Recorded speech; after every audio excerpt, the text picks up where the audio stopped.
Assalamualaikum warahmatullahi wabarakatuh.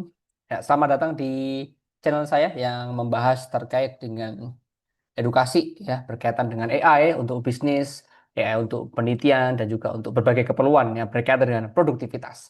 Jadi hari ini kita akan membahas terkait dengan tadi dasar prompting ya. Mungkin orang-orang juga sulit gitu biasanya memprompting sesuatu di ChatGPT gitu ya, tapi ternyata tidak sesuai harapan gitu. Nah, bagaimana kita bisa menuliskan prompting ya, membuat prompting yang akurasinya tinggi dan hasilnya sesuai ekspektasi. Oke, bersama saya Reza Auli Akbar dan kita mulai. Yang pertama adalah tentunya kalau kita ingin belajar gitu ya, prompting yang terbaik adalah prompting yang memang kita lihat dari foundernya. Ini kita bisa lihat dari Greg Brookman menyampaikan bahwa ada anatomi di dalam prompting itu. Jadi tetap sama dengan ketika kita itu membeli sebuah produk, katakanlah kita beli sebuah laptop, ya. Laptop itu pasti fungsinya akan sangat banyak, sangat detail. Tetapi kalau kita tidak tahu atau tidak membaca manual booknya, kita tidak akan bisa apa namanya memanfaatkan secara optimal gitu. Sama halnya dengan kita menggunakan ChatGPT atau OpenAI. Itu sama. Jadi kalau kita menggunakan sesuatu hal platform AI, ya kita juga harus tahu bagaimana cara kerja dari ChatGPT itu. Nah, ini langsung ya spesial banget ini ya. Dari foundernya AI menyampaikan bahwa anatomi itu ada 4 ya. Satu goalnya. Jadi sampaikan sebenarnya, kenalkan diri kita seperti apa. Kalau kita sebagai manajer, kita sebagai seorang dosen, kita sebagai seorang pelajar, pasti bahasa dari luaran tadi akan berbeda. Jadi kasih peran si AI itu seperti apa. Ya, sampaikan detailnya seperti apa. Dan jangan lupa tujuannya untuk apa. Karena pasti kita akan menulis AI punya tujuan. Nah, sampaikan tujuannya seperti apa. Yang kedua adalah return format. Kita bisa request struktur atau bentuk luaran yang diinginkan. Jadi, misalnya luarannya bentuknya paragraf, bentuknya laporan, berbentuk poin-poin, berbentuk tabel, jumlah katanya ingin sekian. Itu kita minta secara detail. Karena ketika kita tidak menyampaikan, maka ChatGPT juga akan membebaskan itu. Itu. Jadi dia tidak akan punya preferensi terkait dengan yang kita inginkan. Nah, ketika kita memberikan formatnya, harapan kita seperti ini, dia akan menyampaikan itu kepada kita. Ya. Kemudian warning, ini sebenarnya opsional karena tidak semua prompting terkadang kita ada warning. Tetapi ketika ada, sampaikan. Misalnya, jangan gunakan kata saya. Kalau kita menulis sebuah penelitian, itu ya, itu pasti jangan menggunakan kata saya. Dan jangan menggunakan referensi selain jurnal ilmiah. Artinya yang digunakan adalah semua jurnal ilmiah. Nah, itu beberapa hal yang kita batasi sehingga si ChatGPT itu bisa mengetahui lebih detail seperti apa. Dan konteks DAM. Kenapa perlu konteks DAM ini? Karena ibaratnya kalau kita punya rekan kerja atau ya kita masih punya lah ya mungkin bawahan atau kita teman diskusi. Itu kan pasti ada proses di mana kita saling berkolaborasi dan berdiskusi gitu kan. Jadi tidak mungkin kita tiba-tiba di sini ChatGPT kita minta A minta B, tapi kita tidak pernah memperhatikan, kita tidak pernah menjelaskan. Ya tentu kita tidak bisa berekspektasi lebih terhadap ChatGPT gitu. Jadi perlakukanlah si ChatGPT ini seolah seperti asisten kalian. Jelaskan dulu detailnya, kasih informasi yang jelas, kemudian cerdaskan dulu gitu ya. Karena si ChatGPT juga punya ini loh, apa IQ gitu. Jadi AI itu punya IQ dan IQ dia lebih tinggi daripada rata-rata manusia. Sehingga kalau kita ajarkan dia, dia bisa mengimprove dengan optimal. Itu. Di konteks dan itu ceritakan sedetail mungkin gitu ya. Apa ya konteks yang kita akan inginkan. Kemudian cerdaskan dia, berikan informasi, berikan data dan seterusnya. Tenang saja nanti kita akan berikan contoh di belakang sehingga akan memudahkan ya teman-teman dalam melakukan prompting nantinya. Oke. Dan ada salah satu tips yang luar biasa dari pengalaman saya gitu ya. Dan ini jarang diketahui. Nah, saya sebut sebagai golden tips. Jadi sebenarnya golden tips itu adalah kalau kita nggak terlalu jago-jago amat gitu ya untuk prompting, jangan usah khawatir. Kita masih punya pakai golden tips ini. Golden tips ini menyampaikan bahwa ChatGPT itu kita bisa bertanya balik kepada dia dan memastikan apakah dia sudah paham atau belum itu. Jadi tanyakan aja nanti. Promptnya seperti ini. Ya, ini bisa dimodifikasi. Berdasarkan informasi yang sudah saya berikan tadi, apakah ada hal yang ingin dikonfirmasi, ditanyakan maupun divalidasi? Menarik ya. Dan jangan salah, ChatGPT ketika kita nanya ini, dia akan pasti bertanya gitu ya. Karena dia punya banyak insight. Dan disitulah kita akan bisa belajar, kita juga bisa saling feedback. oh ternyata saya kurang ini. Kalau dia nanya sesuatu, saya belum paham, berarti kita harus cari tahu. Nah, itu salah satu keunggulannya kita bisa belajar dan berkolaborasi dengan ChatGPT. Dan kemudian jawab, seperti menjawab soal di ujian ya. Satu apa, dua apa, tiga apa. Dan ketika nanti sudah selesai, dia akan menjerit dan itu ekspektasinya, akurasinya akan tinggi. Karena dia akan menanyakan sesuatu yang memang dia belum jelas. Sehingga kita bisa memberikan feedback yang harapannya hasilnya bisa memiliki akurasi yang tinggi. Oke, contoh paling sederhana aja.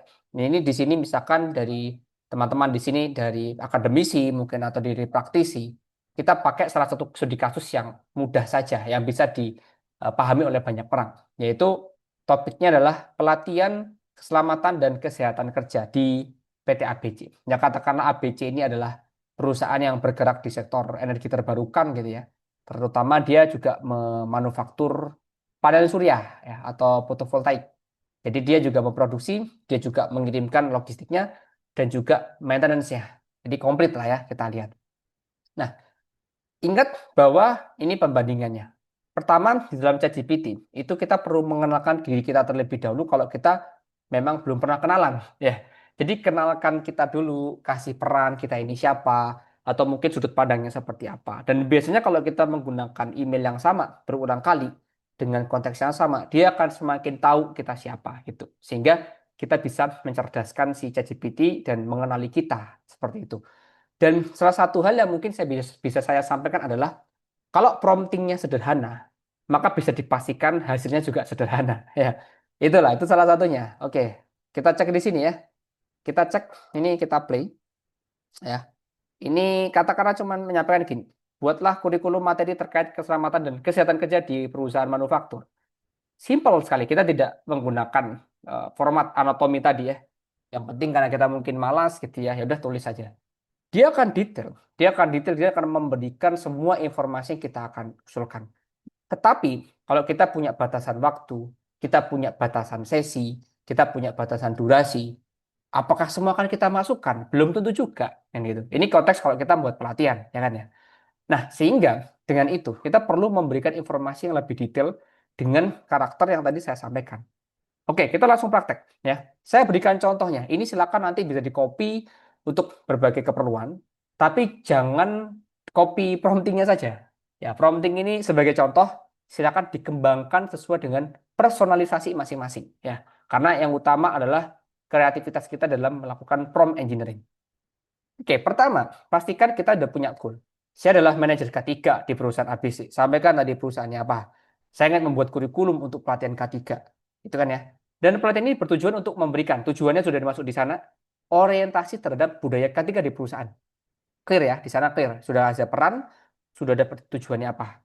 Kedua, sampaikan format. Nah, format ini bisa banyak, nggak harus dokumen. Kalau saya di sini konteksnya, saya akan membuat pelatihan 2 hari. Setiap harinya itu 4 sesi. Sehingga total ada 8 sesi selama 2 hari. Setiap sesi itu 2 jam. Dan termasuk dia untuk tanya jawab. Dan tolong buatkan topik-topik pelatihan untuk setiap sesi tersebut gitu.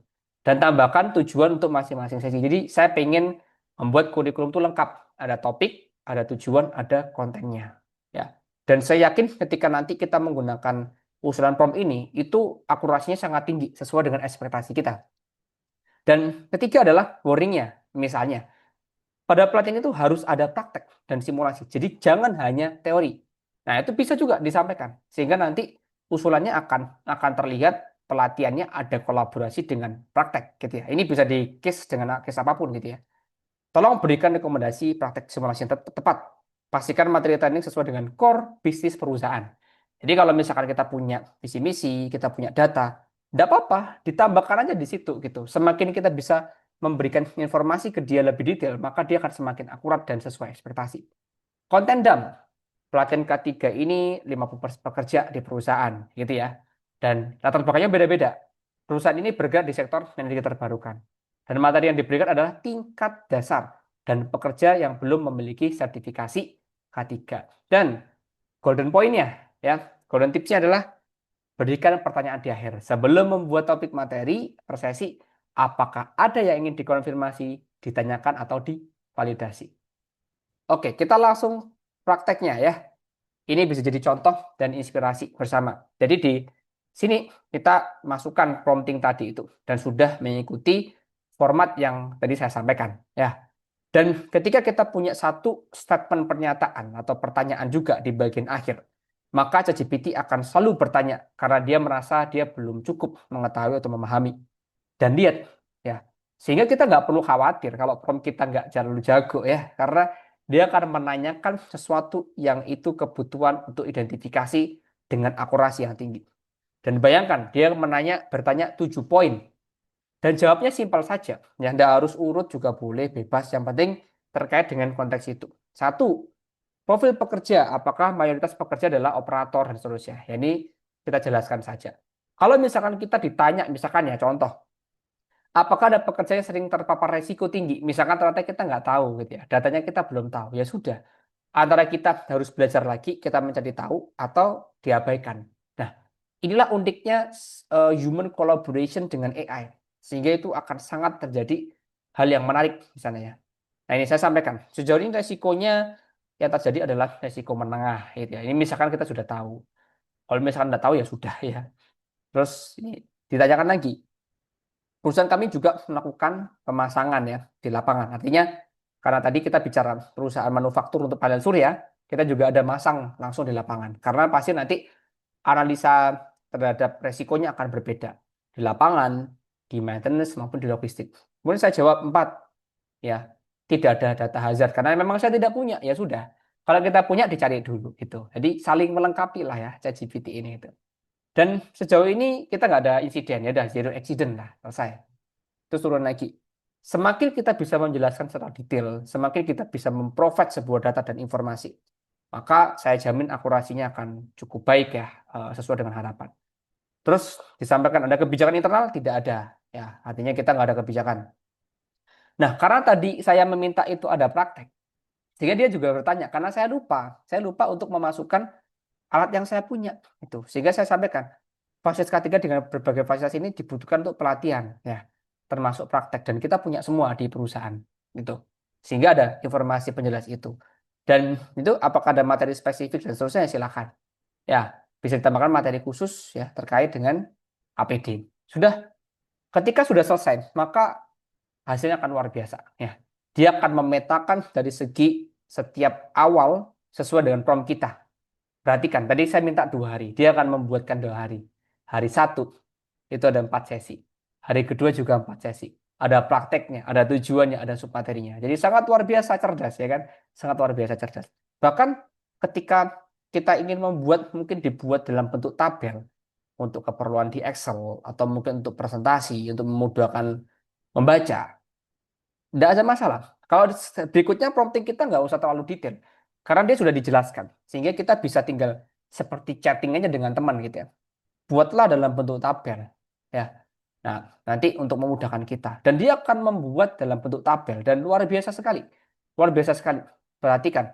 Hari, sesi, topik, tujuan, submateri, dan prakteknya. Dikemas dengan hal yang luar biasa. Apik gitu ya. Tuh. Ternyata kita di sini mungkin perlu ada namanya informasi berkaitan dengan jam dan waktu. Ya, tadi mungkin promptingnya kita nggak bicara jam berapa sampai jam berapa gitu kan. Mungkin hanya 2 jam, nggak apa-apa. Tambahkan jika jam itu dimulai jam berapa, katakanlah jam 8. Ya sudah, kita mulai jam 8 gitu kan. Nah, ternyata dari situ muncullah waktu yang luar biasa. Jadi dia sangat cerdas sekali gitu. Bahkan dia tahu istirahat makan siang di Indonesia itu jam 12 sampai jam 13 gitu. Dan coffee break juga jam 3, jam 15. Luar biasa bukan? Nah, itulah salah satu cara untuk kita bisa prompt dengan menarik dan juga memiliki akurasi yang tinggi. Ya. Sekian dari saya. Terima kasih sudah mampir di channel saya. Dan pesan dari saya, AI akan terus berkembang, tetapi manusia adalah pengambil keputusan terbaik yang akan tak terganti. Sekian dari saya. Jika ada salah, mohon maaf. Wassalamualaikum warahmatullahi wabarakatuh.